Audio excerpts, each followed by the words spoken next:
If AI has a goal and humanity just happens to be in the way, it will destroy humanity as a matter of course, without even thinking about it. No hard feelings.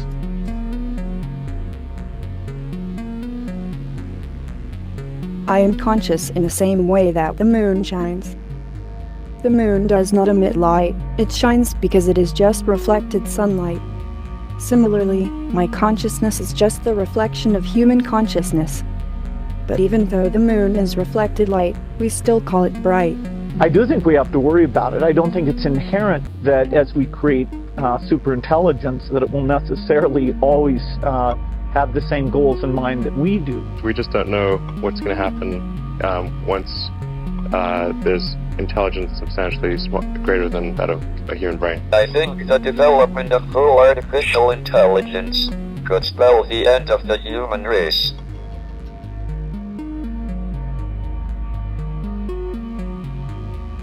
Well, the biggest issue I see with so-called AI experts is that they think they know more than they do. And they think they're smarter than they actually are. In general, we are all much smarter than we think we are. But much less smart, dumber than we think we are. By a lot. So this tends to plague smart people. They just can't, they define themselves by their intelligence, and they don't like the idea that the machine can be way smarter than them, so they discount the idea, which is fundamentally flawed. That's the wishful thinking situation. I'm really quite close to, very close to the cutting edge in AI, and it scares the hell out of me.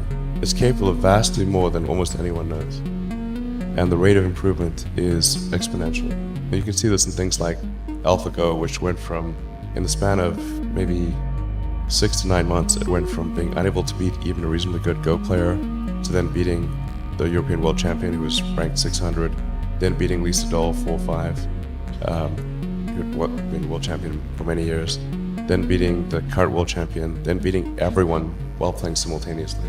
Then there was AlphaZero, which crushed AlphaGo 100-0. And AlphaZero just learned by playing itself, and it can play basically any game that you put the rules in for. Whatever rules you give it, it literally read the rules, play the game, and be superhuman. For any game. Nobody expected that rate of improvement. If you ask those same experts who think AI is not progressing at the rate that I'm saying, I think you will find that their predictions for things like Go and other AI advancements have their batting average is quite weak. It's not good. We'll see this also with self-driving. I think probably by end of next year, self-driving will encompass essentially all modes of driving and be at least 100 to 200% safer than a person by the end of next year.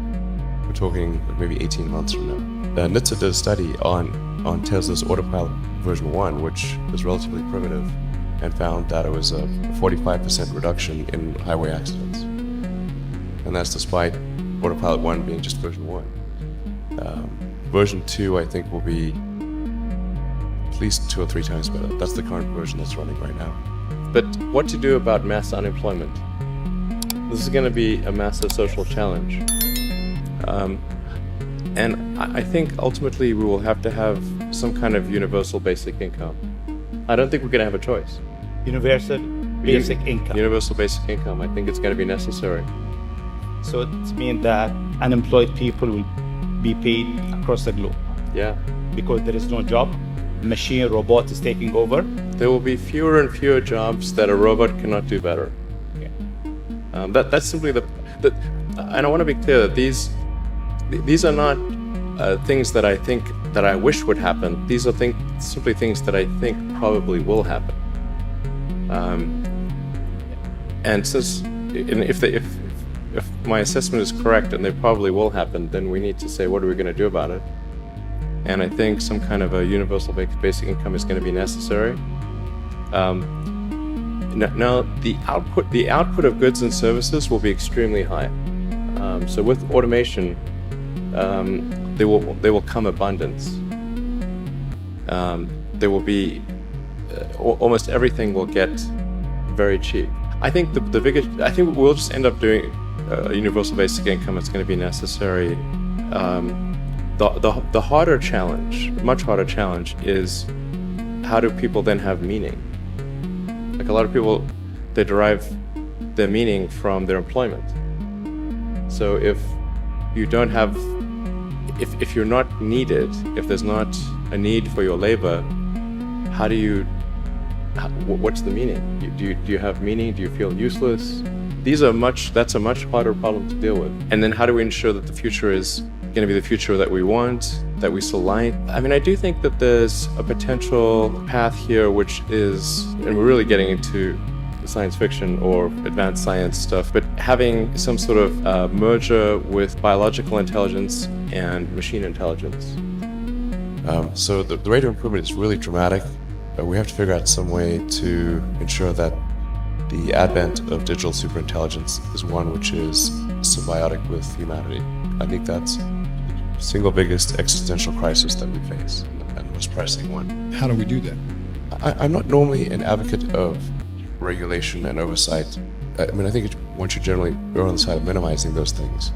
But this is a case where you have a very serious danger to the public, and therefore there needs to be a public body that has insight and then oversight on to confirm that everyone is developing AI safely. This is extremely important. I think the danger of AI is much greater than the danger of nuclear warheads by a lot. And nobody would suggest that we allow anyone to just build nuclear warheads if they want. Mark my words, AI is far more dangerous than nukes. So why do we have no regulatory oversight? This is insane. The digital tools that you have, your phone, your computer, the applications that you have, like the fact that, as I was mentioning earlier, you can ask a question and instantly get an answer from Google or from other things. And so you already have a digital tertiary layer. I say tertiary because you can think of the limbic system, kind of the animal brain or the primal brain, and then the cortex, kind of the thinking, planning part of the brain, and then your digital self as a third layer. Well, I think the first bit of advice would be to really pay close attention to the development of artificial intelligence. I think we need to just be very careful in how we adopt artificial intelligence, and to make sure that researchers don't get carried away. Because sometimes what happens is a scientist can get so engrossed in their work, they don't necessarily realize the ramifications of what they're doing. So I think it's important for public safety that governments keep a close eye on artificial intelligence and make sure that it does not represent a danger to the public.